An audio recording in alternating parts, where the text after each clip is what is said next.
a break there.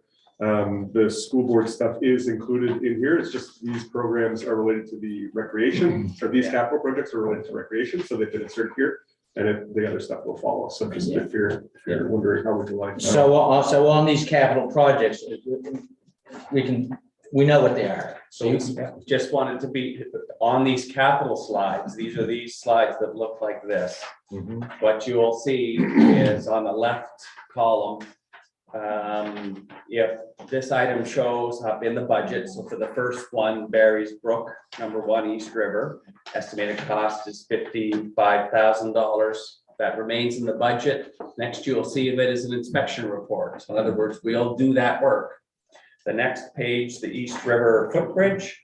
If this 25,000 remains in the budget, next time we're talking about it is when it's constructed. It's not coming back to you. Occasionally, you'll see that we're coming back to you for additional direction and approval. So just wanted to flag that left column. Shows you the ones that will not come back to you and those that will come back to you. Yeah, I had one under the rectangular flashing beacon. And I know that the Hubbard's Sailing Club is on that list, but it's not on the list to be done this year. And with the regatta that's going on there, I was wondering if I could add it to this list, if it could be approved, if it gets approved. And I know all the ifs to go with it, but I'd just like to add it to the list if that's possible, or council agrees. Does anybody have a problem with that? It makes sense because we didn't know at the time that The regatta was happening. So So we don't know the exact cost of that, but you can see there that they're pretty consistent what we had been budgeting for each one. They might be slightly different depending on, the conditions where the signs are going to be installed, but that 29,700 would be a very good estimate for that particular location as well. So unless somebody has an issue, we'll try to add it if possible. Yeah. And I just have a quick question regarding the paved shoulders, because we're cost sharing on that. I thought that the province said that they weren't doing anymore. This one from They Chester are, Basin to Western Shore. they are because it's part of that, their larger grant. Okay, program. great, thank you. Okay, we're live again. I hope. I forgot to tell if we can do that. Yes, we are. Okay.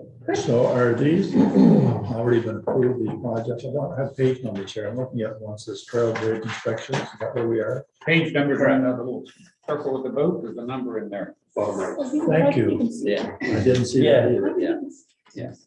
So these, all these projects have come to council at one point in time for what I thought. review. So this is a summary of. Summary, okay, that's what you were saying, but I just want to make sure. I was on the- Yeah, they're approved and they're all subject to getting federal Yeah. and provincial funding. Yeah. Okay.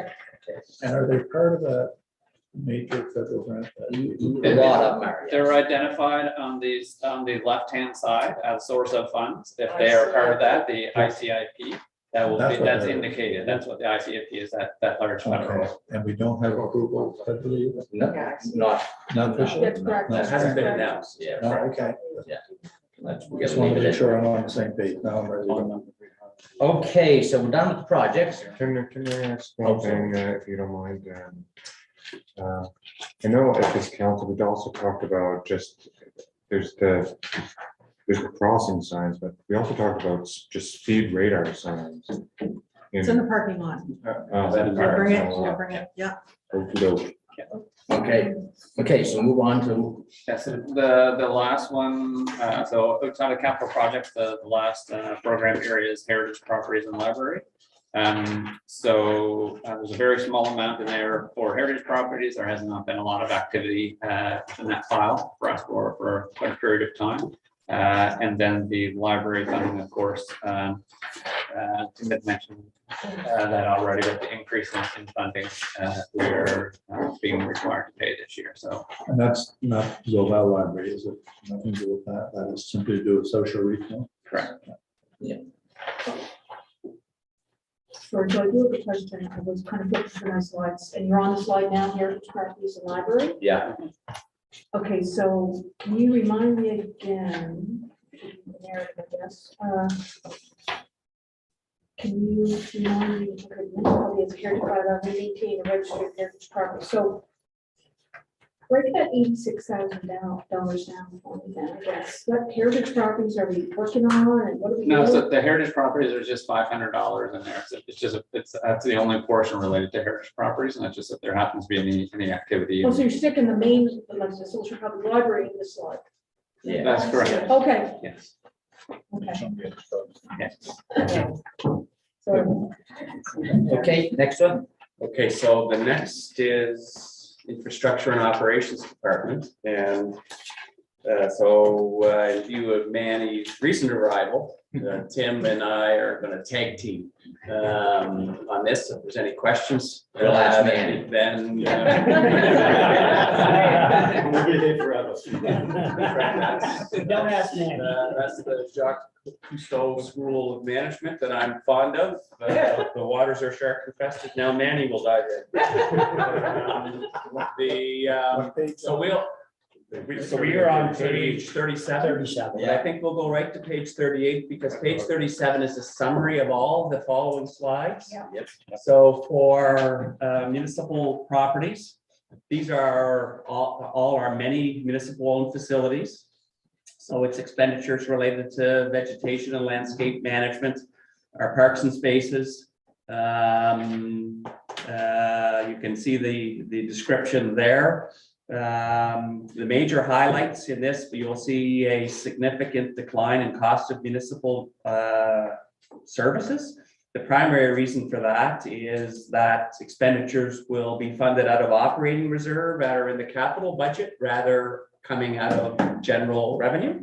Yeah. So that's the significant change there. I don't think there's specific projects you wanted to highlight, Tim, that Previous year's budget included 140,000 for trail maintenance costs. So that's part of the decrease you're seeing this year as well, in addition to what Dan mentioned about the funding source for capital projects change.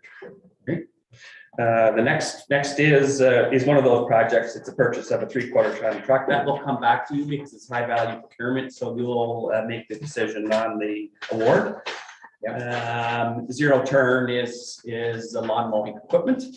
That will not come back to you. It stays in the budget. The trail surface property upgrades. This is our usual inspection, identifying the sections of trail that are most urgent to see repair. Estimated cost of $26,000. That will not come back to you. Wild Rose Park washroom renovation. So I think we have $100,000 in grants funding. We think the target should be this facility. So it will, so this is an estimate. It will come back to you, the request for decision with options and alternatives. So it's the objective obviously is to continue to provide washrooms facility for the users of Wild Rose Park and the public at large. The washroom facility is in desperate need of change and it needs also to be accessible. Just to that point, Dan, I don't know if this, I didn't see it anywhere, but part of the, I spoke about maybe looking at the park, walking area being paved. Is that included in some of the? So it's separate from the washroom renovation, but that was part of the discussion around the trails and for the parks playground. Okay, great. Great, thank you. I have a question. Yeah. On the washroom one. And I just took a quick look through again, and then I read earlier in the week, yesterday maybe. When the decision, whatever that decision might be with that federal application, whenever we know what that decision is. There was some discussion in there, in that big application around the Enviro toilets. 6 or 7 or 5 or 8 of them. Yeah. And we talked about the possibility, if we had success, we don't know. What one in New Ross? Well, yeah, but all treated fairly, about maybe just doing them. Like, so I guess between this week and next week, when I get my head around the budget a bit more, like I should have that application in front of me to know what the breakdown was of those 5 or 6 or 7 or 8 of them, what our contribution was, and if it made sense. Sorry, Tina, Sorry, no, I don't believe that though, in the end, those didn't get included with that project, because we ended up, if you recall, originally we had some of our open space projects within that application, and they were not eligible, and so we had to we had to remove them from Okay. that. And Okay. so, so those eco-loos that are currently in the budget, they're part of the open space plan, the implementation of the open space plan. Right. And so that was some of the discussion that we had around overall access to public washrooms, and I believe Floyd brought up the point around, potential future locations. Oh, yeah. And so that was connected to the portable toilets Yeah. for this year, the Yeah. eco-loos that are gonna be installed this year, and Yeah. then revisiting that whole conversation with Okay. council for future locations for the same. So I will wait for that because those locations were identified, but pulled out of the application, That's correct. correct? So those locations still sit, like they're still part of, I mean, we wouldn't have identified those locations if they weren't important, so we've identified them. So that will be part of our discussion when we get to that. So I'll wait, because then we'll look at all those 1 to 8 or whatever they are. Yeah. And I have to figure out what they cost and where we are in the budget and the open space. Yeah, okay, thank you. One thing I did want to flag with you, council, related to the Infrastructure Canada funded items. Staff have had discussions with program administrators, and we are able to release tenders for those initiatives. For example, we need to do some sidewalk design work. We are able to release tenders without compromising access to the funding. And so we're certainly optimistic that a final decision will be made before we have to award design tenders. So if the items remain in the budget, you'll see some staff activity related to mobilizing to So we don't waiting lose this- for. We don't lose the construction season. No, that's right. Okay, Thank you. So Public Works and Milco Water. And I think we have another slide on Milco Water. That's the fire protection system. And that is going to be an item that we'll bring forward in a future kind of directional discussion with council. Yeah, right. it's in the budget in case we move forward. It is. There's not much change in that budget. You see the inflationary changes. Roads program. So in this program summary is our sidewalk maintenance, including winter snow and ice control. Our municipal roads, we have about 5.5 kilometers of municipal owned roads. The private roads are in and out here. So the expenditure for private roads is here, and we have revenue collected as well. And the J-class roads are in here. Both are annual contribution to the province is close to $200,000. And I think our The portion for the current year's work, that is included in the capital budget. It's not reflected in this particular page 44.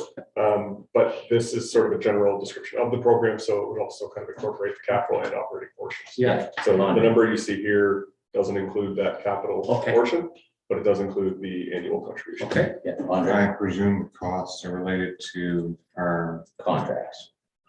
yeah, so we have a classification for J-class roads of which ones we deem are priorities, but I know that since we actually did that some years ago, some of those roads have changed, they've deteriorated. Are we planning to reassess those J-class roads? Yeah, so that is something that one of the emails that I have sent to Manny, that was direction from council for us to have a discussion about the classification for future paving applications. So that would be likely closer to the fall. The next application deadline for J-class road cost shared paving, it will anticipate to be the end of October, month of November. So we do have that on our work plan. So we'll have that done prior to making that Yeah. decision on which to submit. You will see shortly, though, the roads that were approved in last year's application. I think we had three small sections approved. The top 3 from our list that we submitted were selected by the province. So Manny will have a short request for decision to have you consider approval of that proposal. You know, those 3 roads are off the top of your head. If you don't, I'll wait. Yeah, I don't, but you'll see that shortly. Yeah, no, I don't want to make a mistake. I don't want to mistake a public meeting on which roads we're So I saying. hear you. Oh, there it is. Thank you, Pam. Adams Road, 0.17 kilometers. Brunswick Street, 0.17 kilometers, and Myra Road, 0.17 kilometers. Less than a half a kilometer of road. Yeah, that the numbers that were approved are kind of proportionate to the J-class roads that the municipality has responsibility for relative to the rest of the province. It is a $2 million program, and that is roughly proportionate. Yeah. Last year we got lucky. Yeah, so municipalities with J-class roads must be applying in addition to us. I have one terrible road and they're gonna start taking parts of that road and throwing it at my truck. Which road? Chester Downs. It's terrible.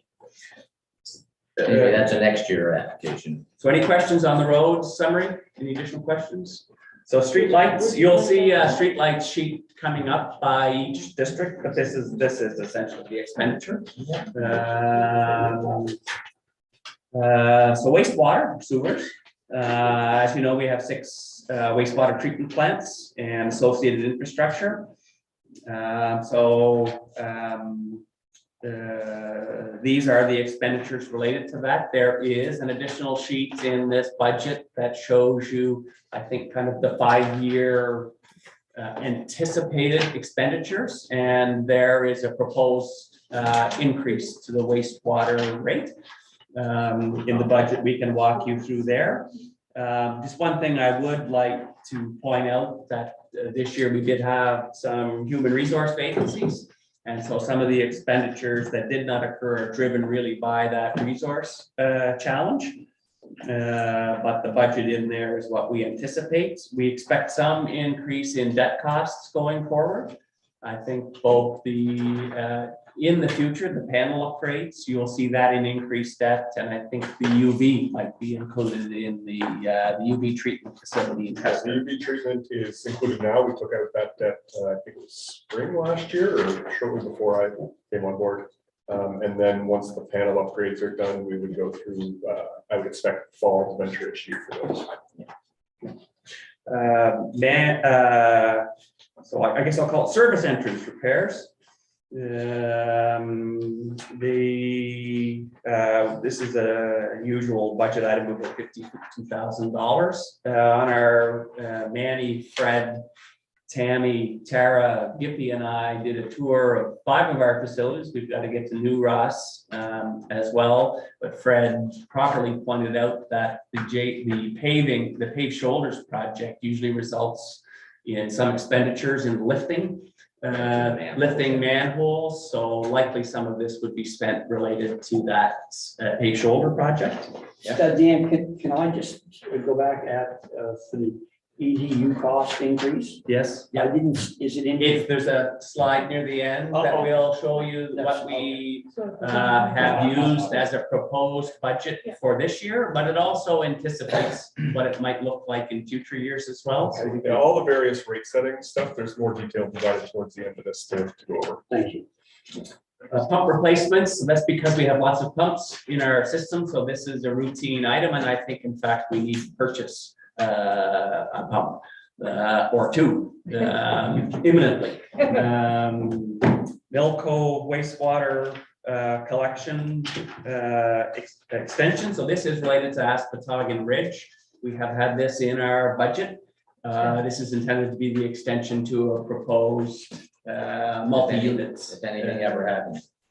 And so we have not incurred the expenditure because I guess we would wait for building permit and progress in that project before we would trigger that expense. The same thing for the next slide, which is adding an additional module to the treatment system in Mill Cove. If significant development occurs there, this project would be triggered. This one would come back to you. The first one, the extension would come back to award. The second one would come back with a request for decision to authorize the work. Waste collection summary. This is related to our biweekly collection. So this is our contract with the third party that provides that services. There's some salary and wage cost in there. So the contract increases, I think, are reflected in that. Budget. Green carts, so we've obviously Krista feels we've caught up a bit with the recent order that we've received. Hopefully they're as durable as we hope that we'd like them to be. And she's recommending this $35,000 just to keep that rotation of green carts when they need to be replaced.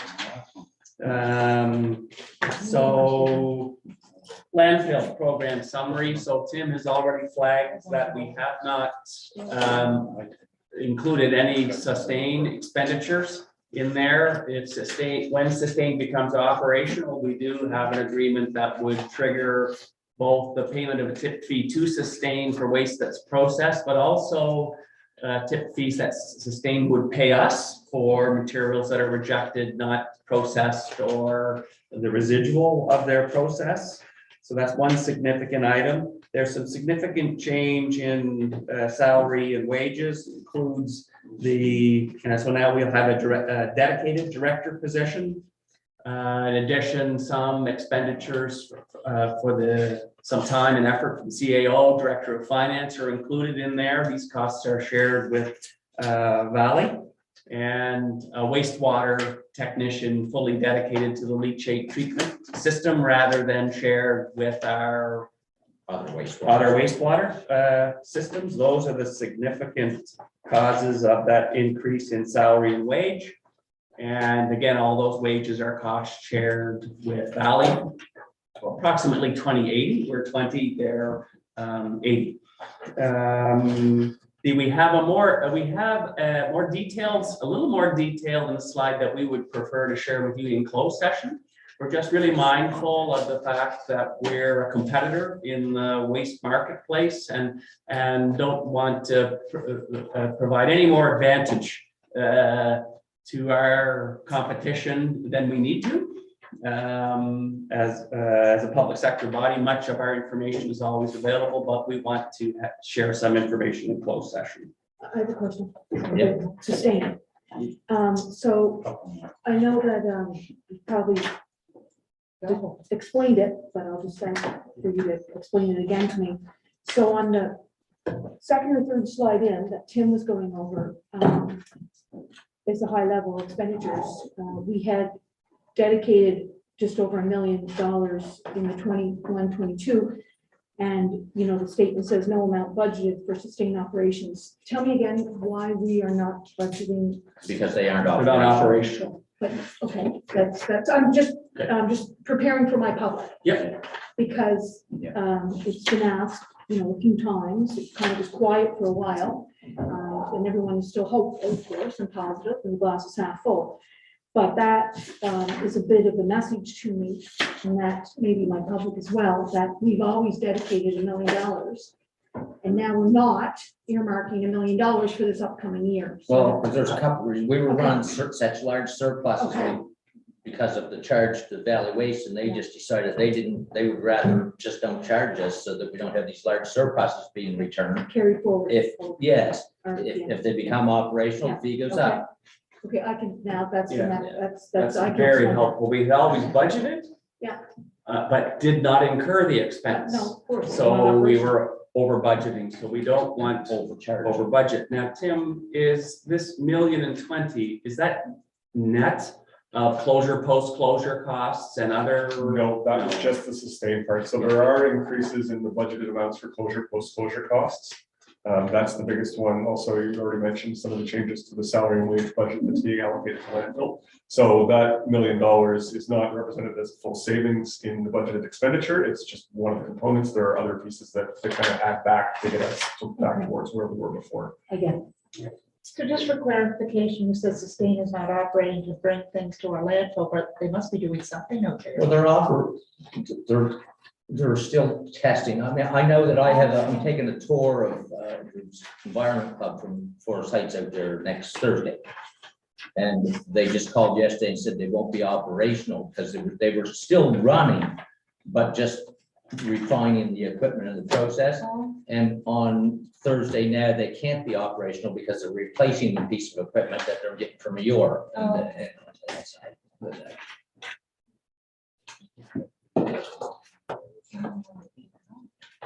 So the next slide is the next cell.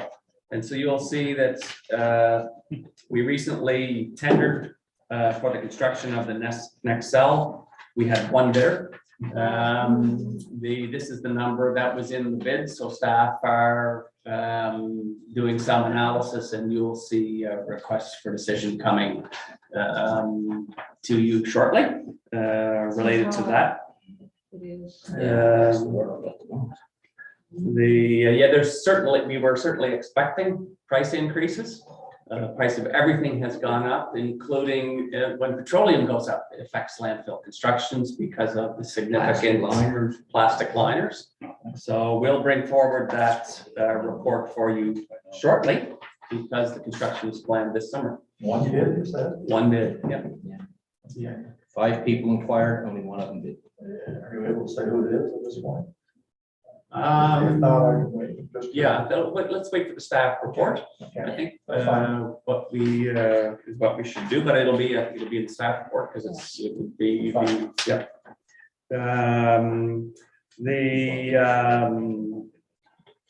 The other project is, as our landfill grows in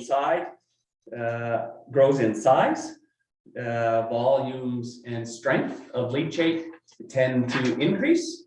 And so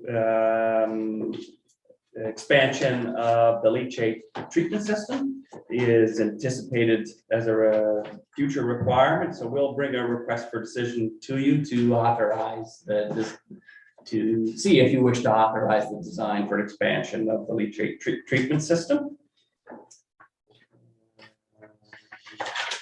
A compactor is in the budget. So the compactor is the largest piece of machinery we have on site. It's what's used to make sure you're capitalizing on every square inch of waste. Our current compactor, I think, is 14 years old and really has reached the end of its useful life.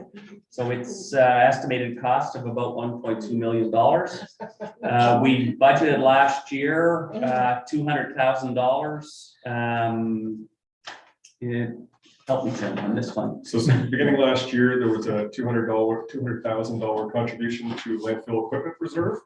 And this budget is built with that similar contribution continuing. So another 200,000. However, due to the fact that we are then drawing from that 400,000 that we've been built up to contribute to purchase of this compactor, that this year's 200K is really represented as a capital from revenue item, because it's the same year that we're contributing to reserve and then using it. So it's not technically a reserve contribution. However, for all practical purposes, it's the same as last year's contribution. It's being used this year, so it reflects slightly differently in the financials. Yeah, Darren. What happens to the old compactor? Does it have any value? Yeah, there's an assumed trade-in value included in the budget. So this would be a net cost estimate. I know, yeah, that's not a compactor, the picture. Compactors are gnarlier looking than that. With that. Yeah.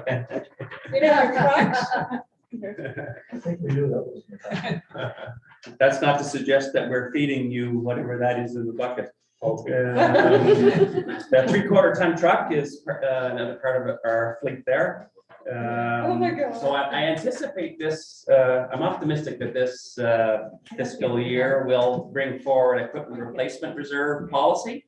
And that will, I think, have a 5-year planning cycle so that you see 5 years ahead of what our replacements will look like. And when you endorse a policy, essentially like our bridge work, when we have a 5-year plan, you'll see the expenditure items land into your capital budget based on your plan. You know, I like that better, like the proper asset management plan for vehicles is really easy to do compared Yeah. to some of our more complex assets. I don't know if Manny has a background in asset management or not. Yeah, oh yes. That's good. I think that our asset management plan is quite weak Yeah. here, so look forward to a more robust one. No, certainly one of my priorities. So, what would you have with? And we'll see what the automobile industry is able to do for us. I know we bumped up our estimated prices and we'll see what happens when we tender. It's still headed upwards. Are you getting electric or you're going gas, diesel? This is a diesel. Yeah, an electric compact. I like that type of compact. Oh, the truck. Yeah. What I can say is that I know soon we'll have a presentation on some work that Jonathan was facilitating called Transition 2050, where I think one of the core functions of that work was to kind of to determine the municipality's base kind of greenhouse gas emissions. And so we'll bring that forward, but in it will be the identification of options and alternatives to improve how we're performing as both a municipality where we have complete control over controlling our greenhouse gases, but also there'll be items for the community that we may wish to support and advocate. For example, we'll have a PACE program coming forward to council. Yes. Included in that is likely to be right, the solar initiative, et cetera. Can we look at pricing electric truck as well at this point, just so we can compare? Good. We'll ask Mandy to look at that. I'm not familiar with the specs of, I know that Ford has a electric and a hybrid truck. I just don't know what the power, if it can do the work that's required of it. Yeah. I think we need to look at it. Yeah. I mean, I think, Here. You can take a look. We can walk. Add quite a bit more to the budget. Thank you. I don't want to be so flippant about it, actually. I think it's a serious issue. Yeah, it is. It is. Yeah. The problem is not the vehicles, the problem is the infrastructure around it, and the I longevity is. get that, but we have to start somewhere, at least. Starting is looking at the options, whether it's available, and if it's not, what do we need to have in place for next time? But I think, I mean, it's gonna be a reality in a few years, you're not gonna have a choice. So let's start now. Yeah. You can take a look at it. Yeah, thank you for that. It's a reality in our municipal parking lot now. We have team members that are now driving EVs, and they're more on the way. Trucks are available. Thank you. Recycling program. So that's very similar to last year, a slight increase to Region 6 expenses. And I know that we had brought forward that to council. So we've included those expenses in the proposed budget. The wind turbine is the program summary. So there's an explanation there, how we calculated it, the estimate of the kilowatt hours of production. A great number there in terms of if that level of production occurs, it's equivalent to 232 Nova Scotia households. So that's the expenditure there.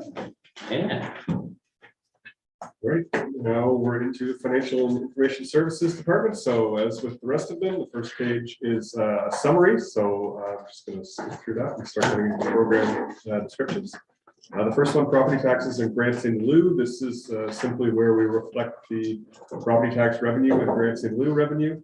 We've kind of already discussed a lot of the big pieces that go into this, right at the first highlights page. The changes in assessment values, the deed transfer tax estimates are by far the most significant contributions to the change here. Federal provincial grants, this is almost entirely the gas tax or the community Canada Community Building Fund, formerly known as the gas tax. And you can see the reflection in the removal of that doubling, unless they change their mind, in which case we'll say finance, this is the department where we manage the day-to-day annual, everything to do with paying bills, sending out tax invoices, managing budget reporting, financial reporting, provincial reporting, all that fun stuff. So this year, the highlights will be continuing to evaluate, update purchasing and procurement policies and procedures, including implementation of a purchase order module, We'll also be increasing the depth and breadth of the financial analyses such as cash flow projections and financial modeling of scenarios relating to various operational initiatives and capital investments of various departments. And Shannon will be a big part of helping us with that.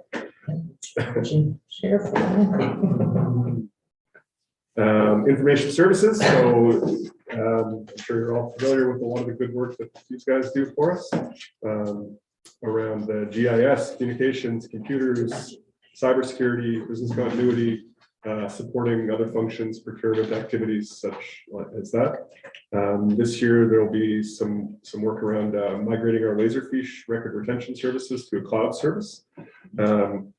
Continuing to support the implementation of the purchase orders module and the e-procurement platform. They'll continue the recruitment and onboarding of a systems analyst position, which will be shared with the town of Lunenburg. This is something that's been ongoing for a while. We're still working at getting that going, as well as strengthening our cybersecurity profile through continuing efforts such as the addition of multi-factor authentication to increase our security, as well as meet some of the risk management requirements around insurance and just best practices. Transfers from reserve and prior year surplus. This is, again, it's a revenue that is recognizing the money's brought from our reserves. The next slide, page 2066, gives a detailed breakdown of all the transfers from reserves that are budgeted under the current budget. So I don't know if you want me to, I'm not going to go through and list each and every one of those, but here's just a summary of the different projects and initiatives that are going on and which reserve they're being drawn from. A lot of this should not be a surprise. There's broadband internet, the major grants that have been approved through the economic development, wind reserve, all of that fun stuff. So unless there are any particular questions on these items. The next one is transfers to reserve. So the other side of that, the expense items we'll see in our budget that represent us putting money into reserve. And the following page 68 shows the detailed breakdown of what amounts have gone in there. The biggest change on this one is just that 50% of the transfer tax being allocated to the operating reserve to reflect that development fund creation. I have a question. And it goes back to the slide before that, and it's around the time. And it's not related necessarily, it's not a financial question, but just a kind of a question around the broadband internet economic development piece. I'm, not disagreeing with the 128.3, but this gives me an opportunity to just ask where in the schedule we might be. We talked with having developed Nova Scotia and then do a presentation. No, I know they did. They did, yeah, no, I was here. It was in October, I think, or September, October, or was it the spring? This is almost summer now. But we talked about maybe having them come in just to make sure that we're on top of it and to know where they're at in the scheme of the entire municipality. I know where I'm at. I mean, we're almost finished phase 2, which will be 100% my community. I'm thinking about everybody else, really. Just where we might be with that, having them come in. We talked about it. Yeah. What bothers me is that there are some areas that are dead. Yes. And there doesn't appear to be any discussion of That's what I'm about how to talking about. deal with it. And we have a little bit of money put aside, and I don't know if that means directly helping those residents to try to get on Starlink, or I don't know even what to do because we're not sure what they're doing. Yeah, it's hard to know because they're starting to put the lines out, Yeah. say my way, but it's not in, so you don't know who's not going to be able to hook up Where at the this gaps will point. be, Yeah, they Where the threw it gaps through will my be. area, and I know where there's a dead hole. There's a hole between the two of us. And There's probably a few. Yeah. yeah, and I just feel like if they were not going to serve as it just said, and then we know, then we can maybe create our own way of helping these people. They were in, right, as you said, and you talked about that at that point. Well, I thought that had come up when they were here doing the presentation. Well, I'm just going to say, they sure did for me. I think it did, but I don't think that, I think there's value in having that as a regular discussion, holding your feet to the fire, finding out. Okay. You know, Bring it back in. Yeah, I don't think they gave any commitment or gave us any idea what they were going to do for Let's those go back and gaps. look at the tape. We can go back and look at that. I think it'd be nice to go back because that was one of my first meetings. I wasn't really in tune with that. I think we can go back and look at that. can't We certainly can invite them in again. I'd like to go back and It's look about a at half, this. we're about a half, that's about 6 months ago. Yes, isn't it? And they would have updates for us. So I think we should get an update and have an opportunity to ask them some questions. Okay. Okay, I think it was the date of that meeting. I might go back and take a look at the tape. okay, back to the budget. Okay, so in the transfer to reserves, just, there's a detailed listing of all the budgeted transfers into reserve here on page 68. Yeah. Including that de-transfer tax contribution to the development fund. The wind energy reserve is comprised of contributions from the net gain from our own turbine, as well as that wind farm developers tax for the South New facility. And then I've referenced the landfill equipment reserve. There's a $0 contribution this year. That's because of that part that I was mentioning earlier, where we are still budgeting for that $200,000 contribution to reserve, but since we are also expecting to spend it in the same year, it doesn't quite fit here, but just to show that we are still doing that. And then we're into the strategic priority area slides. So this is where we kind of show which of the initiatives, nothing here is really new information. Yeah. It's just sort of representing it to show how each of our strategic priority areas is aligned with various activities and initiatives that are going on during the year. Including, budget initiatives along with associated costs, as well as perhaps where we might be funding any of those outside of the general tax rate or area rates, or debt. Yeah. So that would be the next 5 slides here. So I don't know if anybody has any questions about those ones, but Well, unless they do, just move on because we've already done all that. yeah. Yeah. And then the following 4 pages from 74 to 79, 77 are the 5-year capital budget plan. Again, this is, the current year plan on page 74 is simply summarizing the information that is presented on all those capital slides from previous, which are also representation of things that you've seen already and discussed. So nothing really groundbreaking, I don't think, on any of these ones. Then I'm going to go down to page 78, where we look at the 5-year projection for debt and debt servicing costs. So first table is outstanding debt balances, and then debt servicing charges during the year, and then those debt servicing charges broken down by operating program. Right at the bottom, I've included a little color coding for how those provincial financial conditions indicators will reflect in each of those years. So you can see that in the 22-23 year, we would be up into a green flag, which is an improvement from our yellow flags that we've had historically. And then following that narrowly into the red range.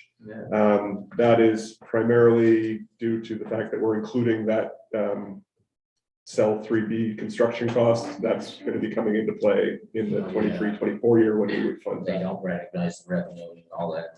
Right, and if you look at the breakdown by program, you can see the vast majority, the landfill, the wind turbine, and the sewer, those are all specifically related to revenue generating areas or have their own specific pool of revenue. It's not affecting the general tax rate. Yeah, So the flag is a little bit of a hammer to deal with the micro nail sledgehammer.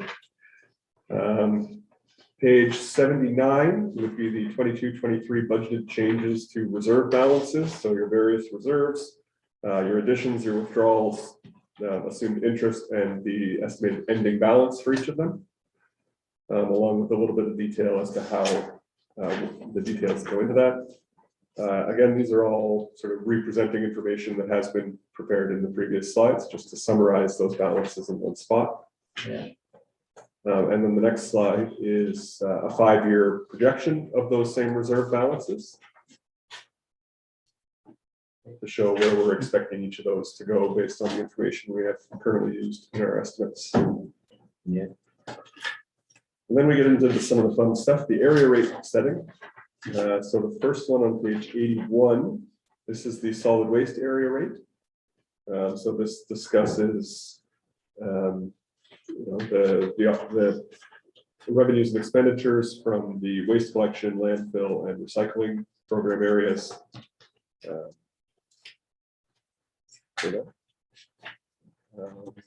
And then there's a page that we're going to have another discussion on a little later, I think. Page 82 will be held for in camera. Yeah. So I will skip that for now. We can discuss it a little later. Page 83, we're into the sewer EDU rate setting. So here's a breakdown of the budget for the year compared to the prior year, as well as a projection of the next 5 years of financial estimates for that. So using this, to build this budget, we used an estimate of $675 per EDU. That's up 3.8% from the $650 of this past year. And for the 5-year projection, we used a $5 per year increase over the following 4 years. Based on the budgeted information this year, the amount to balance that to a zero contribution to or from reserve would be $690.50 per EDU in the 22-23 year. And if we followed that 3.8% increase this year and then another $5 per year, we would reach that target number in 25-26. There's some significant unknowns with this, as there is the potential or likely expansion and What's that all improvements. mean? And so there will be changes to these projections based on what comes out of that. Primarily, there will be increased count of EDUs, more people being serviced, more people would charge that fee. How we fund the capital, how we do this and all that. And increased operating expenses for servicing the increased EDU count. So I guess a long way to say, 5-year projection on this, there's going to be enough changes between now and 5 years that we will be revising this as we go forward based on all information. Have you considered increasing it by a percentage as opposed to just a dollar amount? I could take that as a consideration. Yeah, I looked at the history. It's been kind of round numbers that have been used in the past. So that's sort of the approach I took.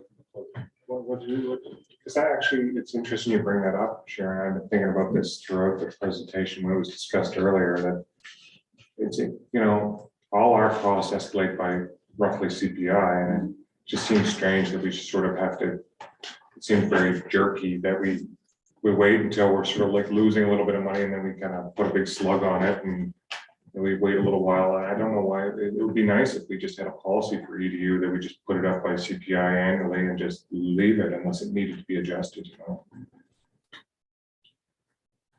Yeah, well, we can take a look at that. It just seems like it would be nice. It does. Feeling that, not for that, but What page is that? page 83. Question 84. I thought I might have missed it. Yeah, and I have some information that may change your questions on that. Okay, if we're ready to move on to 84, the streetlight area rates. Are we going to change that to? Well, we don't have a policy in place, but we can set the rate at whatever we want. You're talking about changing from $675, 3.8% to 4.1 is what we talked. which is the cost of it. Yeah. Yeah, like I'm not opposed to doing that this year, but maybe we just do it ongoing and it becomes easy for us in future years and with future councils. So just roughly a 4.1% increase would be $676.65. So it's a $1.65 difference from what's presented. So functionally similar. So it could serve as, for now, until we have time to build a policy. Okay, let's do that. Yes, Yeah. I agree. Okay. So we are doing it this year. Yeah. It's only a $1 difference, and, those opening their bills will know that it's just simply It's increased just cost based on, living. it makes sense. Yeah, well, I don't think they're going to care if it's 675 or 676. No, but It makes a difference. in But what we overall, it'll help us to Yeah. keep the books balanced, Jeff. So the next page is the streetlight area rates, and I want to make one modification to what's included in the final column on the right here. The recommended 22-23 rate, there's one of them for District 3 East Chester, the second row. I need to revise my recommendation there to put that, to say, I don't recommend changing that for now, to leave it at the 2.2 cents. Some further review of the information provided from Nova Scotia Power as to which lights are on which account number that we get billed for and flow through has left some questions that we need to investigate further. That's a mess, that streetlight stuff. It's a mess. I know, I've been dealing with it for, I don't have the staff deal with it. Yeah, I know, and Crazy. I know it's sensitive maybe in some way, but it just seems the strangest thing that we cannot find a way to just come up with a common charge for the same thing. Not all communities are servicing the same. That's a larger discussion than just about. Yeah, someday, I know, I've had other fights to fight, and so I haven't really paid any attention to this, but it is the strangest, most complex setup. I have no problem with zero. My area, zero problem. No, I don't get any calls on it, but then every once in a while this shows up. And it's like, No, I don't either, but I'm talking from a staff perspective, what they have to deal the with. is administration of this It's is crazy. absurd. It's Yeah, crazy. we Anyway. talked, we talked about the cost of Yeah. administering the private road. Yeah. Maintenance piece. That's nothing on administering this, right, you know, we talked about the cost of the private road maintenance. Just ask the staff. I don't even want I just to- want to mention that this isn't budget, this is policy. Yeah, sure. Just as a comment. I have a question, it's because I don't know. Yeah, Am I to assume that the village of Chester streetlights are not included here? because they're Village commission. by the village commission. I assume, that's what I thought. But back on page, where's that number, 45. we talked about New lights in districts 3, 5, and 7. So where would those new lights in district 3 be? Well, so that piece was written before, it was just the last couple of days I started to get more data and say, I'm not sure this is right, that's why I'm revising that recommendation, so that was written with well, clearly there are new lights, we were being charged for additional lights in that particular spot of East Chester, which is really just a very small area. Is that one of the reasons, sorry, thank you, is that one of the reasons that we can't have a uniform rate because the village itself has a different? Well, it's only one of many. The level of street lighting is so different in some communities. Oh, I get it, but I didn't know if that was the impediment, the fact that the village was.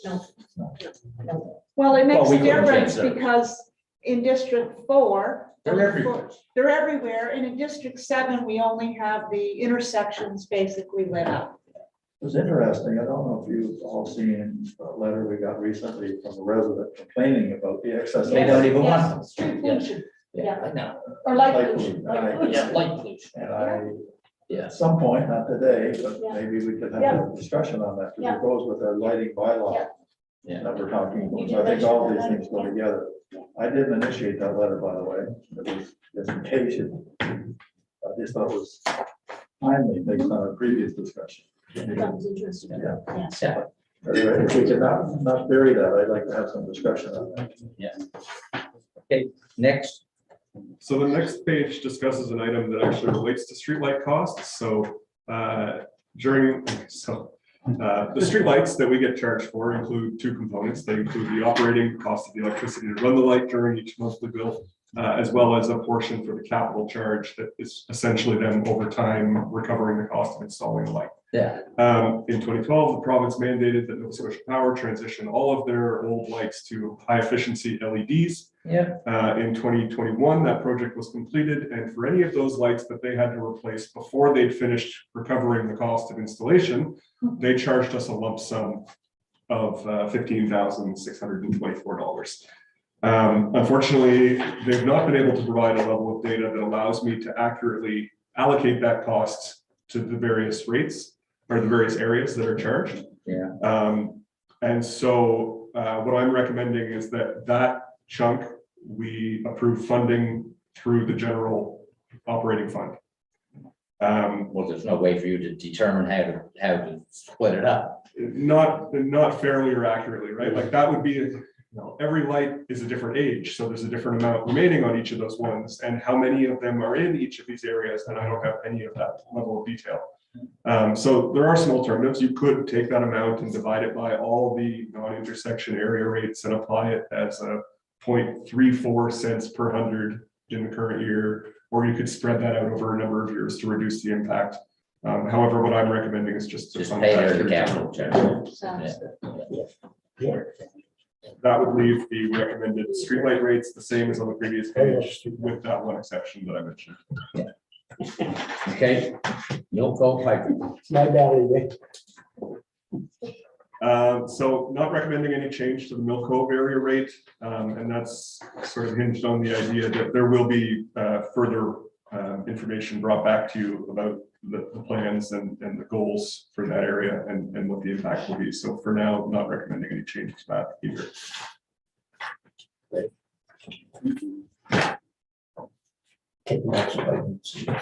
On page 87, there's a summary of the recommended rates. Obviously, with those couple of exceptions, I think you mentioned the EDU fee to increase to that 4.1%. Yeah. And that one single streetlight rate. The area rates for fire protection and the village commission will come at a later date. I was speaking with Bruce the other day. I think he's starting to get some information from them, and it's looking like the next month or two we'll have those fire rates coming through. Okay. Then we're into the parking lot page. So this is, you're all familiar with parking lots. And so we keep our cars. For capital, I've got included the wastewater upgrades and expansion. So those are all separate. That recent ICIP application that we've made is not included in here, nor is any other further wastewater expansion or upgrade. As well as the Mill Cove fire protection, which was just discussed. The Ascatawgan Wharf has been held for the parking lot, as well as those speed radar cameras. And with the operating area, there was some discussion around grant funding or Social hospital. for the Yeah. central hospital, and there's some request about the art center as well. Those would primarily come out of reserve funds anyway. Should we just knock off the ones that are easy first, or? Yeah, I think that would be helpful for staff, that's for sure. Like Yeah, the right. wastewater upgrades and expansion, Mill Cove will be bringing, we intend to bring back various reports. But the other, like speed radar, South Shore Regional Hospital and Art Center for sure would be ones that we would appreciate direction on those three. That's, to me, it's an easy one. The hospital. I'll just say, I don't think that's for us to fund. I think that, the idea behind their funding was to, they were receiving provincial funding, and then they were to go to the community to raise the additional 5.6 million or whatever it was. And my understanding is that when somebody says that they're going to go out and do businesses or whatever, and those who wish to contribute would. But going back to the same taxpayers through a different mechanism to fund it, I don't see how that makes sense, and it doesn't seem like it would be in the spirit of what whoever it is that initiated this project and their funding. I don't know. To me, it doesn't seem like that would be appropriate. And furthermore, and we've said this before here, that healthcare is not in our mandate. Our mandate is not that. That's the biggest issue I had. Especially with the problems that just started us, Yeah, use some of the $5 million and just take them from our residents and give them that. I think that I read that I know. someone in Queens County gave them enough money to purchase the MRI machine. Yeah, it's a volunteer organization. Yeah. Foundation. Yeah. I disagree, Andre, in that okay, your point about the same taxpayer, sure, yeah, that's right, the same taxpayer, there's only one taxpayer, we heard all that before. But for $100,000 of the, I forget again, 5.6, what was it, the community's gonna raise 5.6? Over 4 years, I'm in support of South Shore Regional Hospital's ask of us for $100,000 over 4 years. Of the 5.6, if that was a figure, that was dedicated or identified as community.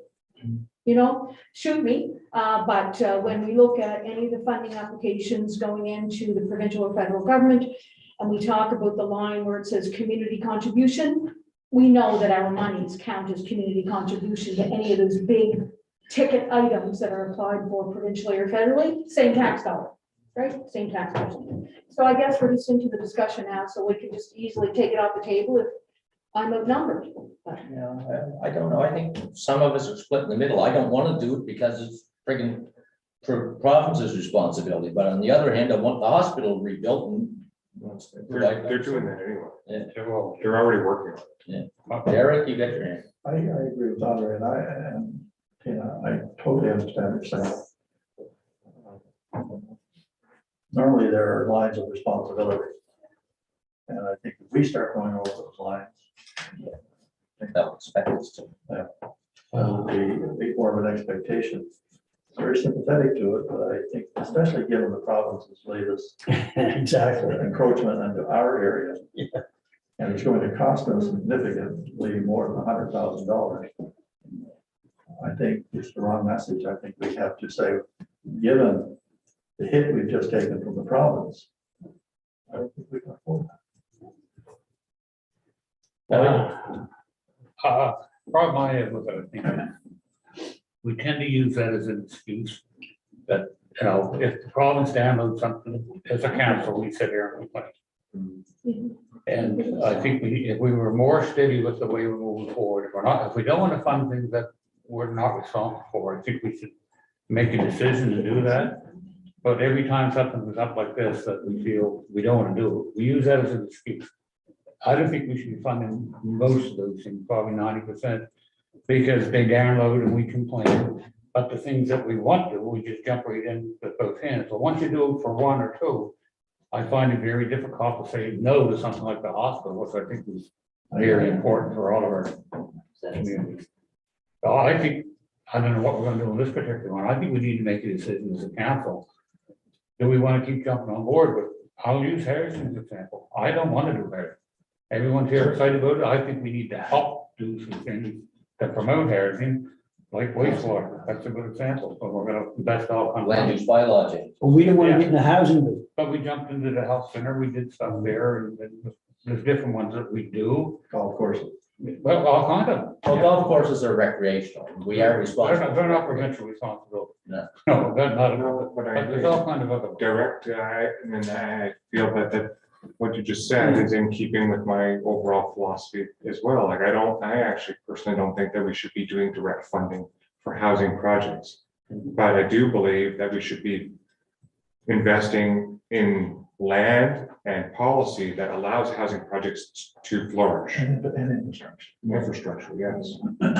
Absolutely. So that, to me, that's within our mandate and the other is not. There are, but the ones that we help that aren't in our mandate make it difficult to say no to this one for me, because we help offshore hand buildings and all kinds of those ones that aren't our responsibility. They're provincially funded, then we jump in and help them do the projects. And then the hospital comes and asks, and I don't think we should fund them either.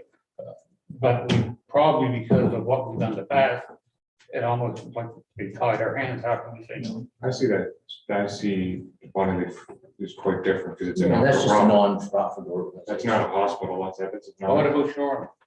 Shoreham, we stepped in there when you could easily argue we should have stayed out. Well, I'm just using it as an example. What did we do there? I think they're listed as a nonprofit, are they not? Sure they are, but it's entirely had to do with These healthcare. guys are, yeah. Yeah. We sort of took the approach, well, it's not only healthcare, but they're providing community service and this kind of stuff and that kind of stuff. So we made an exception. It's just a We gave them capital It when they built the place. makes some of these conversations. Okay, well, that was a different council. Or our health center. Anyway, I mean, for someone that's used the hospital system for the last long time, I mean, I feel for the hospital, I do. But I just, to Derek's point, I mean, they're, you know, we gotta look at what they just did here. I'm glad we picked an easy one. Yeah. No, I'll make it easy. I'm not in favor. Yeah. So I'll just, that's my view. certainly agree with the fact that it's not our particular area mandate, bailiwick, all that, all the above. And with current decisions of the current provincial government and where that may land or not and end up. But I see ourselves, I guess, in a healthy financial, and that doesn't mean that we should spend money just because you're in a healthy financial status right now.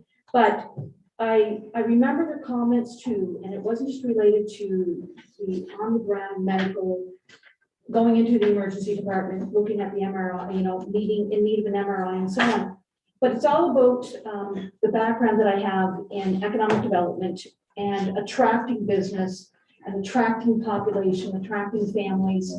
And that all adds to that, the recreation infrastructure, the hospitals, the equipment within the hospitals and all the above. So I'm seeing it that way. And I know that when we sat here, we talked about the Playhouse, the Chester Playhouse. So we looked at the 100,000 through our major project. And then we looked at the other 100 through our economic development stream.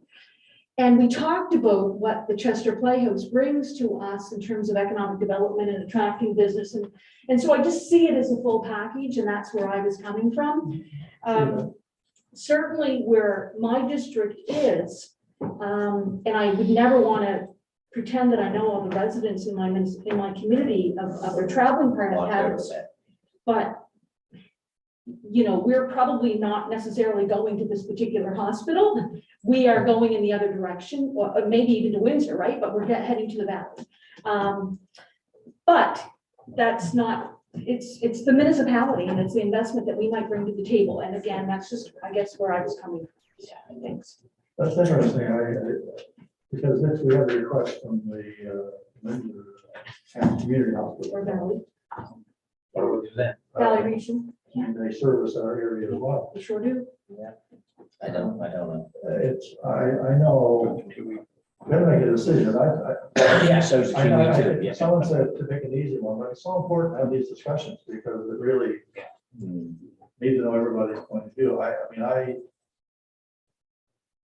might have voted differently 2 weeks ago. But at this point in time, I don't have the stomach to help the province. Sense that that's their, health is their responsibility. And we just don't know the economic damage we're gonna have to our community. It's going to be severe. Not only with the. Next couple of years, going to tell a different story than. Absolutely, you're- and I think you're- we have to be thinking of that, and I think we have to send that message as well, we can't do that. Problems just covered us. Yeah, growth and assessment value, deed transfer tax, all that's. Yeah. Economy, okay. I think of it, Okay, what do we want to do, people? Haven't heard from two of you. I'm not I'm- in support of it. I'm gonna say I'm not in favor of it, just considering what has happened. I know the general public, the appetite, they probably, want the service, we need it, but I just think, No, I don't think we're in healthcare. send the message and why, just the recent decision regarding the, the deed transfer tax and this additional tax And I on. mean, 2 weeks ago, we were all talking about being in such great financial shape and we should be spending reserves. See how things change, just like that. We could, it's uncertain what our revenue is gonna be now. I mean, you could depend on that forever It's a before. Yeah. It's enough. It's just an unknown. We aren't dead in that. So anyway, What's next? Art center. Can't remember what that even on there for. So I'll explain because I asked, after they came in to talk to us about their capital improvement. Yeah, And it got me thinking about the importance of art. It's one of our strategic economic sectors. And not only that, we're very interested in recreation. So we invest in trails, we invest in the arena. It's a standing line item where we give them, I think, $50,000 annually for operating. Because we recognize that facility provides physical wellness to our residents. And, after the presentation that Sue LeBlanc put on for us about their activities at the Art Center, You could see, she described some of the things that they were doing. You could see the outreach. It's really that art center has really become the hub for fine art and in our municipality. And so what the problem that they struggle with, I talked to her after, is that they don't have sustained funding. So they rely on grants or like donations, and they're bumping along, and it stunts their ability to be active. And municipalities and other governments for a long time ignored art and culture and its role in our communities. And in recent times, we're beginning to understand that how important it is, because the same as our physical wellness of our arena or something like that is important to our public, the mental wellness of an arts facility is also important. So, you know, I feel like I added this, I actually had her write a letter, and I gave it, I think Tara, you have it, describing how she described in the letter, and it should be circulated to this council. I don't think I've seen that. No, but I know I sent it to you a couple months ago. And it describes basically the need for sustained funding. And I feel like we should have, the Sandsburg Arena, some amount of ongoing funding to support this activity, because it's important in our community, and it's something I think that will grow. And I think Chester in time will become famous for a place where artists reside. And this could be the start of it. So you're talking about possibly adding a piece in the budget for annual operating. Just revenue. like a line item of 25. Yeah, it's the same thing, like $25,000 or $30,000, just so that they know that they can at least count on that. Yeah, well, I'm willing to consider it. I don't know about anybody else, but I want to see their budget, operating budget, all that kind of stuff. And I want to see a list of who we're already giving it to. So, I mean, I'm not ready to decide that right this second. I'd be supportive of something, a discussion along those lines. I mean, I think we know that's a huge part of the community, and I know when Sue was here, she gave a really good presentation. It was more about the expansion, and I didn't really focus on her outreach part of that, you know, and I think that is really a huge part on their, what they do is the outreach, and I'd like to get a little more. Yeah, so if somebody could just provide us with a little more information before the next budget. Well, I'd be happy to reach out to her and invite her to provide a little more detail on that. But I also want to know what it is we're doing now, because there's they hit whatever. Yeah, so we do have a list of the current budgeted grants. Yeah. And we do actually, when the Art Center has submitted their last grant request, they did provide a copy of their most recent financial statement. Yeah, So I we do just have that, remember we can pull that, and put that together with Yeah, their for rest of me, the it's like, budget. okay, I mean, I'm not opposed to it, I'm not saying that. I want to know what it's going to mean to me moving forward.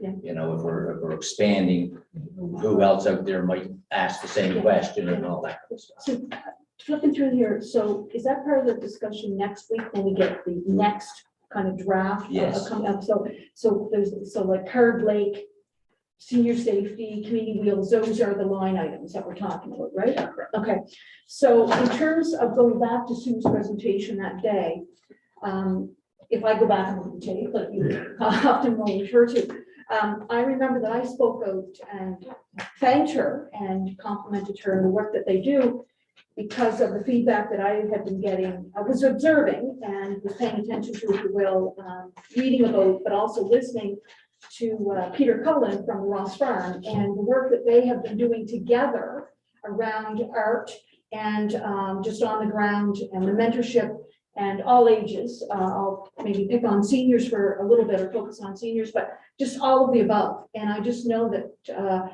she could do that much more, or sorry, the art center, not she, but the art center could do that much more when it comes to that outreach. And that's really where I would hang my hat. And so it makes sense to get that list next week and make that part of the discussion, but I am, very much thinking positively about I this. got a text from her just recently saying that, she's starting a seniors art program in the Ascot. Oh, yeah. I mean, These are programs that didn't exist prior to their ramp up. She does a ton of stuff with kids, you know, Yeah, yes. like a ton, that, to me, I that's. just think we need the information, so. I think there's a sense of the will to support them, but that's the due diligence, I think. That's all. Just because, yes, yeah. So what we can pull together then is the letter from Sue, their annual operating budget, along with the breakdown of the existing budget grants. Yes, and who we're already giving it to. And just something makes me think that some of those people aren't eligible for other grants because they're getting that annual grant. I can't remember anymore. Yeah, so that was a discussion that we had, is if a group receives a budgeted grant, then they're not eligible For to the apply for other a grant, council. so I just want to know all that, I guess. Yeah. Yeah. So what it means. How would that apply, help me here on the, like, for $10,000? Your district grant it would be That's separate. nothing to do with Nothing to do that. with that. Okay. Okay, so what do we want to do next? Okay, so in terms of still the discussion around adding to the parking lot. Yeah. Yeah. Think you might have missed. And we know that Speed Radar, that Okay. the Police Advisory Committee had an interest in expanding our work that we do there. So it's not in the budget. Do you want it in the budget? So those are the permanent signs that we're sticking on it. We have one mobile. Oh, right, I know speed we radar have unit. that. These would be stationary. I think we should, because everybody's just speeding it. Somebody should give us a cost estimate of what it costs to put 5 up a year or something. So I thought we had a cost of We like 8,000. I can't- it's, yeah, I think the RCMP said that Tammy has been doing some research into that. And so she's getting an RFD ready to come forward. So I think you're looking between 6,000 to 8,000 per, so it's just a matter of how many do we budget for, and then, Yeah. and then we need to figure out where they go. Well, that would. Well, one per district, add that in, it's all capital. That give us all an opportunity to see what. I'd like that though. We can budget one per district at like And then the figure it out. 8,000, and then we can figure out what that looks like, what the whole program Okay, looks You like. know, because the general public always will say, well, why can't you do anything about the speeding? You know, at least we're trying as much as we can do. So I think, one for each district. I have one thing to add to the parking lot too. Just before we get off Speed Radar, I'd also want, like, the stationary ones are likely to be less human resource intense. With our mobile unit, there's a significant call on Annie's team Yeah. to get approval to site it. The Department of Public Works to take it there, to locate it, to remove it the following week. So the stationary ones would have lower operating cost implications for you, but I would just want to make sure we flag any operating costs for you. Yeah. So is that the only check mark we have so far, or? Well, we're gonna get some more information on the Our art center. center. Oh, yeah, no. And we're going to include, I think, in the capital budget, so that would be, source of funds would not be the general rate, but what I would anticipate we'll be recommending the general rate for the speed radar So signs. let's check, yeah. Not for purchasing. Aspenstog and Wharf, I think the reason we flagged that is we're working on a property acquisition option. And just, we don't have enough insight on what the expenditures might be to put it in the budget. I think that's the reason, but just kind of put council on notice that there may be an additional expense. We just don't have a number Okay, that we would. Yeah. we check. So what happens if this year that deal solidifies? We would bring it back and it would be an unbudgeted item. Yeah, probably a capital expense. Can I have one more? Council has already given us direction regarding the welcome signs into the community, so we were going to come back with an RFD on what that looks like. We missed that in the budget. I just realized that last night. So we'll add that in. You'll see that next week, just so it won't really be parking lot. You'll see it in the budget next week. And So whatnot. The municipal community, or? I forget. So those were the ones where council gave us direction to look at putting signs at the entrance to the municipality. Yeah, municipal. Let's say welcome to Chester Chester municipality. municipality. Yeah. So The home where nobody wants. three in near us, one there, one there, yeah. Well, they're all over the place. Yeah, the municipal district. Yeah. So I. Okay, you're done, you guys are done, Tina? That was- Yeah. Okay, the one Tina. I had. Okay, thank you. So I'm revisiting what I brought forward last year on budget deliberation day. And that is the idea around having an item included in our budget for community trails. Which of course, I won't say not municipal trails because they're all community trails, municipal and those that we have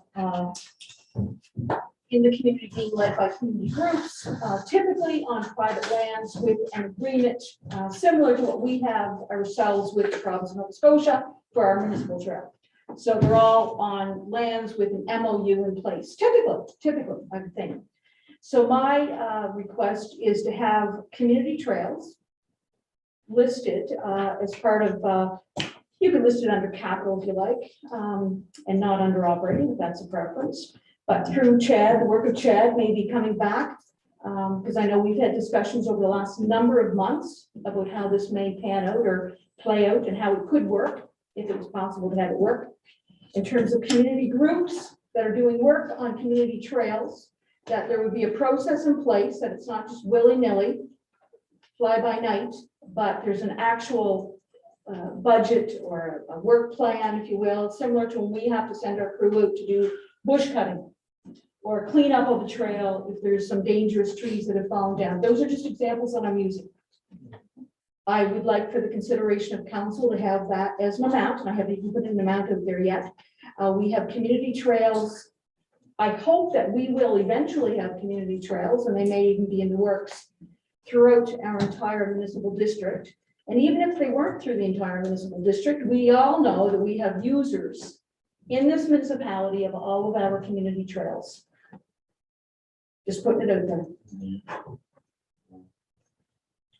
I mean, for me, I mean, if there's a volunteer group willing to go out and put a bridge in, that needs to be done because it's a community trail, that takes the onus and off of Public Works or what you guys would do.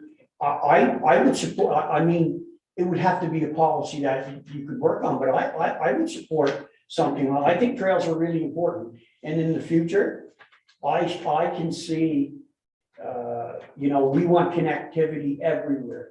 And I think eventually that trail system, the provincial government where they're doing the pilot projects, eventually you're going to be able to jump on a trail in Hubbards and drive to Western Shore and come down the road legally, registered machine, and go to the island view canton or the Oak Island and stay overnight. So I see that all part and parcel of that for our. Yeah, and I think it's To be easier involved. sometimes to say, you know, how it might not be able to work. With all due respect to everybody here at the table now, but to try to make it work. And not everybody is lucky to have the old rail line in their communities in the province. And as part of my research and part of my bringing it to the table, the year that we did major project deliberation was through the help of Gord. I did look at other parts of the province of Nova Scotia where the municipal units have developed trails with no rail bed in place. So, you know, again, we can talk recreation, we can talk mental health, we can talk gas tax, we can talk all of the monies that we bring in terms of where it's being allocated and so on. But to try to see if we can make this work. Thank you, Adela, for being involved on that. Is it similar to the Social Regional Hospital? I guess we'll ask everybody to weigh in. Andre? This is what I think about it. Well, first of all, I think we all recognize that trails of all the recreational things that we support probably are the most successful thing we do. I think you could easily argue that, and it targets every demographic. There's a lot of uptake in your trails. And I've been on the community trails in New Ross, and they're well used as well, even though they're smaller in scale. So it seems like it's not geographic. It's just if their trails are available, people want to use them.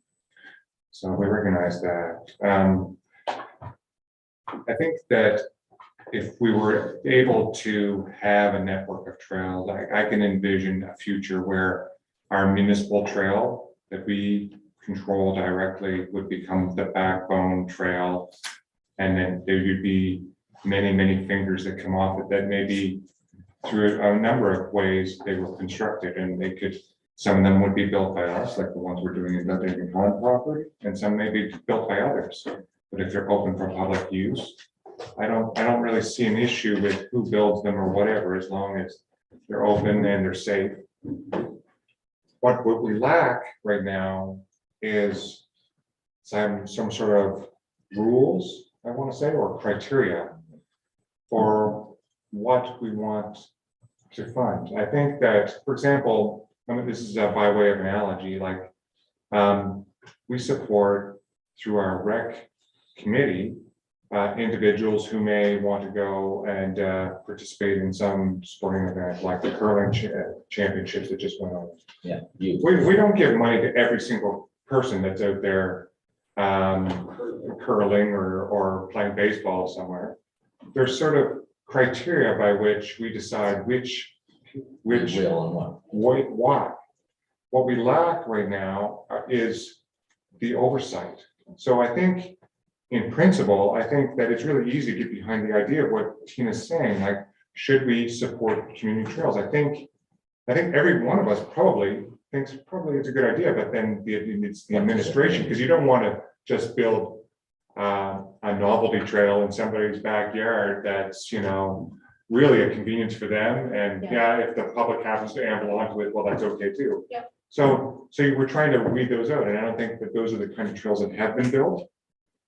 But when we support it with public money, we have to have some control.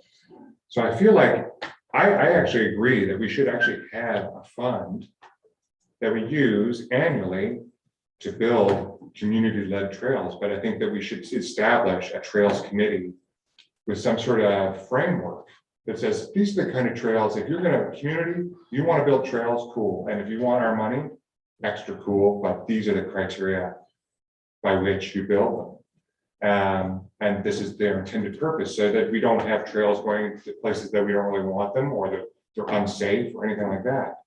And I think if we had that structure in place, I think that we actually could create something amazing, because then we provide we give guidance to the community of what it is that we want. And I think we have a lot of experience with trails. We've got now 30 years of experience of how to build trails and what it is that the community wants. We just need to communicate that and incentivize them with a little bit of money. And I think we actually could do amazing work. So with the trail network and the Trail Society in New Ross, as an example, you can build that into the criteria. We obviously are a registered organization, which is what we need to be to apply for a recreation grant, but not a council grant. We don't have to be a registered organization to leverage money through a council grant at all. It can be fully, we just have to have a transparent flow for the check, I guess. With that, we have, as a Trail Society, as we should, take out membership in the Nova Scotia Trails Federation, which then opens the door, and Chad, you can correct me if I have it wrong here, opens the door of opportunity for insurance. So we are fully insured to invite people to use the trail network that come under the umbrella of the New Ross Trail Society. We have legal agreements, as I've already referenced, in place with those private landowners to be on those lands. So all of those checks and balances are there and in place. And I know, not necessarily, I've had discussions with community members throughout the entire municipality, I'm sorry, that's a fail, 2 districts. And in particular, Sharon, your area, because there's no rail bed that would have ran, either historically gone up into the deeper hinterlands of your area. So people that have asked me about a safe walking area for young families, just somebody wanting to get off Highway 14 to have a safer outing, et cetera, et cetera, et cetera. So all of those things we've been able to share with individuals around, mobilizing at least a few people on the ground, talking to the wonderful staff here in the rec department, be prepared to take out that membership, which leads to insurance, which leads to Gord was able to provide us with the templates of MOUs. So again, all those things are in place, but I know that your area in particular, because I guess there's no municipal trail. The rail bed does part, goes through Marriott's. Well, but again, not- it's very similar Highway to 14. the other one. I need a lot more information on the implications. I need to know what the policy is gonna be. Who are we funding, who's not eligible, what makes it eligible? Yeah, Eric. Just a clarification, we're talking about spending public money on private land. That's part of it. Okay. Yeah. Personally, I don't, I'm Yeah. supporting it and Yeah. concept, but I see some pitfalls. Yeah. I have some personal experience on this, not personally, but legally. Yeah. Not in this county, where there was a major trail on private lands, and then the landowners had changed. Yeah. And hundreds of thousands of dollars that were spent on that trail, Yeah. now are for the benefit of the new landowner. Right on. There are pitfalls here. Concept, great, Yeah. but when we start dealing with private land, what kind of agreement are we gonna have to protect our investment? Yeah. I'd like to see a plan, obviously, I think. And what's the level of investment? What's the level of investment? So- I'm a big trail user. Jump in if I can to expand on that, is that, I'm finished. forgive me, I quick told myself. that. I know. No, but I just say that's, I think, again, back to a framework. I feel like if we had a terms of reference. Yeah. Either through our existing recreation committee or a separate committee, that they could, then I would feel very good about giving money, because then they would understand. Yeah, we can, and they'd make the recommendation back to council when these applications come in, say, okay, yes, it checks the following box, we have the appropriate legal easements. We have, appropriate disposal fund, the budget's good, blah, blah, blah. Yeah. And then it can come back as a recommendation to council, and then we can disperse the money. And I would feel good about that. if you Yeah, want. so I don't have any issues whatsoever directing staff to come up with some kind of a concept and criteria and all that, but I'm not ready to say add it to the budget yet. We have Gord Tate, quite capable on active transportation, but probably would lead this and give us some direction of where we want to go. Well, you know what, actually, I'm sorry, so now I'll apologize. across the table. Eric still wants to talk. No, yes, I agree. Yeah, you have the floor. Let you get away with it this time. I also want to know what it means for staff. Finance. Are they gonna be, and you're talking about bridges, steering to death, and you talked about some privately going out and building a bridge. I mean, a bridge over any type of obstacle has to be professionally engineered and built. I don't want these, backyard homemade bridges. And I don't know, my grandkids aren't going on those, and that's why we take them out. Oh, yeah, we got to avoid Well, we have. responsibility and all those. So I think concept is good, and I need. There's enormous detail that needs to be sorted out. I'm not finished, Andre. Tina's got her hand up there. Thank you, yeah. So, just a couple of things, so I don't forget. So I want to reference the MOU I know that we gotta actually get have, We get contract that. that we have as a municipality with the province of Nova Scotia. And taxpayer dollars, et cetera. So I understand your comments there. But I want to talk again, then on the bridge reference. And the fact that we have a network of trails for motorized vehicles, probably multi-use, but they're typically motorized vehicles throughout the province. The ones that I'm most familiar with are the Soulstorm Valley. And they are funded and maintained by nonprofit organizations, and a membership that I would have would be in the Annapolis Valley Snowmobile Association or whatever it might be. And you will see volunteers clearing and building and constructing sanctioned bridges, capable and safe and insured for motorized vehicle traffic. So we do see that in the realm of volunteer work. Just saying. And one thing that came as a real surprise to me, Derek, when I was doing the research around preparation for this council to deliberate major project funding consideration for the New Rouse Trails group that year, was when I reached out to Chad and he pulled out of the file and chatted with me on the phone, the agreement that we have with the province of Nova Scotia for the trail. And just the fact that that can be canceled, I get it, it's one government department to another, but you can't have it one way and not look at the agreement though that we have with our province ourselves. And that can be, good, I'm glad you agree. That can be canceled, if I remember, Chad, we're going in our memory bank, because I don't have anything here. That can be canceled by slipping a note under the door overnight by the province to the municipality, and it's canceled immediately. If I remember what you told me on the phone that day. So that's not 30 days, it's not one day, it's immediately canceling. I could be wrong, and correct me on the camera next week. And I get that, but then my community and a lot of other volunteer organizations absolutely embrace the amount of monies that we as a municipality, the taxpayer, have invested in the Chester Connection Trail. And it is a lot of money. I don't know if we're in the billions yet, but we might be. Well, I guess we might be with some bridges.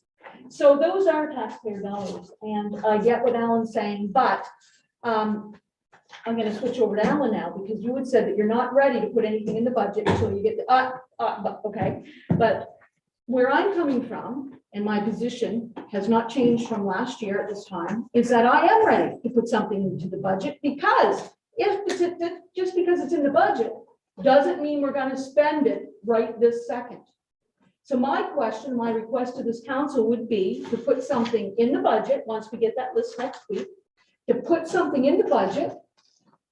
But then we have to, that's our budget deliberation. We put something in the budget, and then we craft after that what it's going to require to open those floodgates, to open that cash box. We put money in the budget all the time that we don't necessarily spend. Sustain is a perfect example, I guess, for a couple of years. I guess all I'm saying is right now, right today, if they need money to maintain the trails or to reconstruct, they have the ability to apply for existing grant programs at the moment. The little piddly stuff that we have, the 25,000 in total. Well, I mean, you're talking about putting a large amount of money in the budget. Well, let's I'm- talk- I'm just not. I know, I didn't even say what the large amount was yet. Well, I I didn't even know, think but- about it. Tell us, give us a number.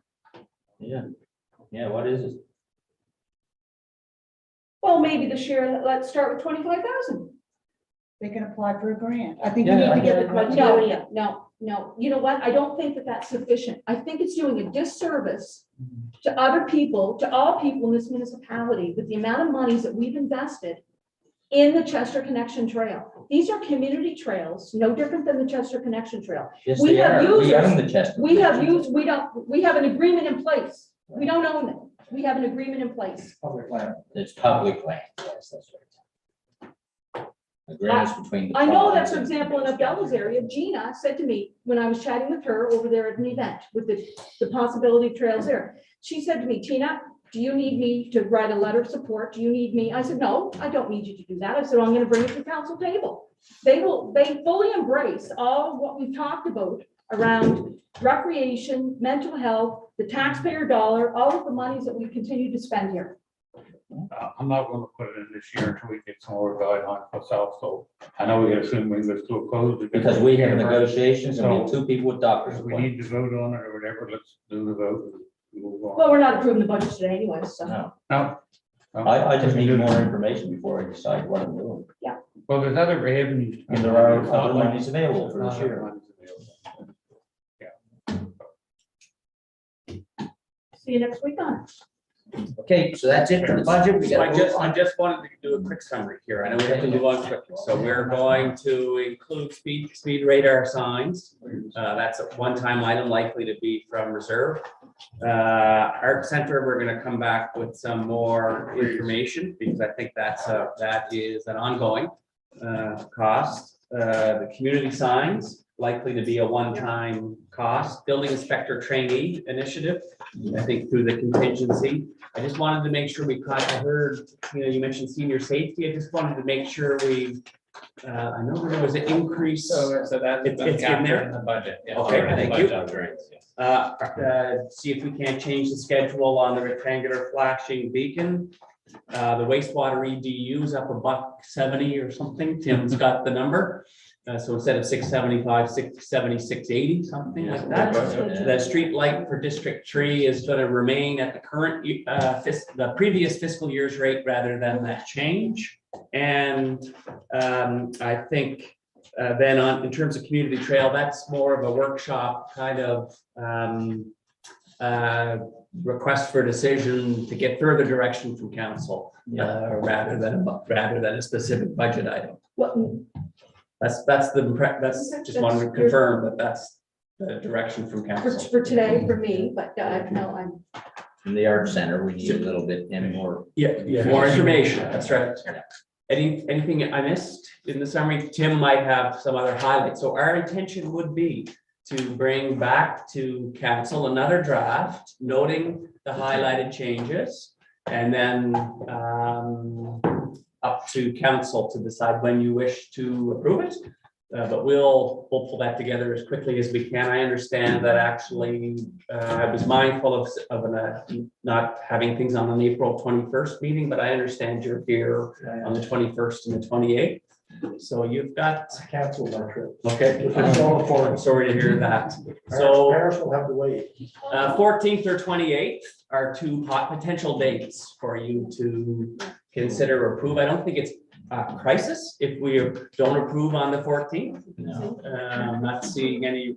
Okay. That's what No worries. the average increase, I'm saying, was 10% because the assessments have gone up that much and the rates staying the same. Is that sort of where we are right now? So you're talking residential? Yes, let's say residential. So the average individual property assessment has gone up 7.9%. The total assessed value of all residential properties has gone up 9.3%. So there's been an increase in the number of residential properties. So the rate stays the same, right? That's right. assessments up. Yeah, just assessments up. Some of them are capped and some of them aren't. Anyway, I want to take a look at that now. That's sort of something I want to get into a little bit. So, no.